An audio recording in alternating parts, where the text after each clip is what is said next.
What's up, everyone? Welcome back to Better Biomed. I just had a delivery to my house that I wasn't expecting, so I'm a little bit curious. I have no idea what's inside the box, so we're gonna find out together. Let's do it. All right, guys. You see, it's sent to me by BC Group, and I have no idea what's in the box. I don't know. It's a couple pounds. No idea whatsoever. In fact, my kids were going crazy because they wanted to know what was inside the box, and I had no answer for them whatsoever. So let's find out.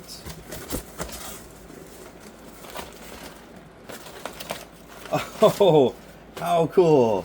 Oh my god. Yes. Yes, yes. This is going to be sweet. Look. Oh my god. This is getting better and better. Hold on. I'm almost shaking. I get so excited. Oh, this is a piece of tech. Oh, look at this. Oh my gosh. Well, this, if you don't know, is a vintage defibrillator tester, and this is a biotech. So this is like early BC Group biotech. How cool is that? So we have two different ranges right here, and it says output light will flash upon application of energy, and it appears like these are just holding probably the piece on the back. And it says instructions: turn on the defibrillator, select a range on the QED1, firmly place paddles on the QED1 plates, initiate defibrillator discharge while observing the output light. A flash of the output light indicates energy in excess of range. So this is a minimum quantity type of tester. So if you exceed that amount, then the light will flash. So 400 joules, 320 delivered. Says apply paddles firmly, gripping one in each hand. Have a second person assist for panel operated defibrillators. Do not touch the contact plates of defibrillator. Do not use electrode paste or pads with the model QED1. Be careful.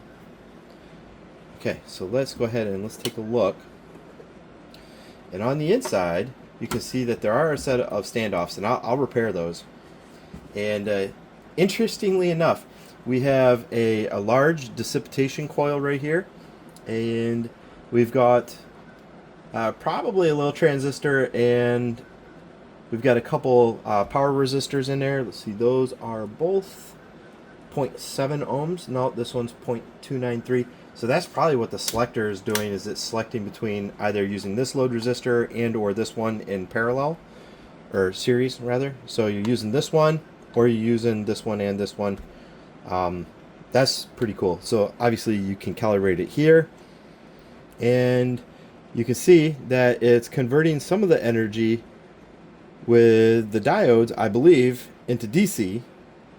Is this for AC defibrillators? I mean, this is clearly vintage. This is old school. 1982. And the calibration was due in 1983. So this is for AC defibrillators?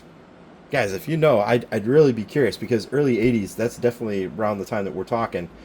And I'm assuming that what you're doing is you're striping off a little bit of the voltage, you're converting it into DC, and then from here you're filling this capacitor, which is going to charge and pulsate that transistor, which probably makes this little guy right here flash.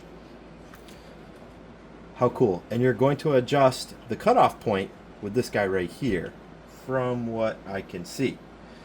Now I'm going to probably have to hook this guy up. What can I do to get like 200 joules? Holy cow. Fascinating, guys. That is so cool. And the capacitors look like they're still in really good condition. Normally these type of electrolytics, you would expect a little bit of leakage. But it's not leaking. Oh, yeah, maybe it is. A little bit on the base right there. So there's a little bit of goo juice. I bet you that guy right there is bad. I'll change it out. I would love to get this guy up and going. And I'll have to figure out, maybe with a Variac, maybe I can induce an AC charge in this guy to get this guy to pulse. I'll figure that out. Huh, interesting. Anyway, thanks to the guys at BC Group.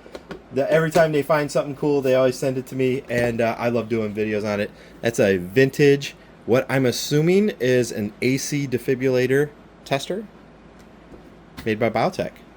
Thanks for watching, guys. If you enjoyed this video, don't forget to give it a thumbs up and subscribe for more content. I'd love to hear your thoughts, so drop a comment below with what you'd like to see in future videos.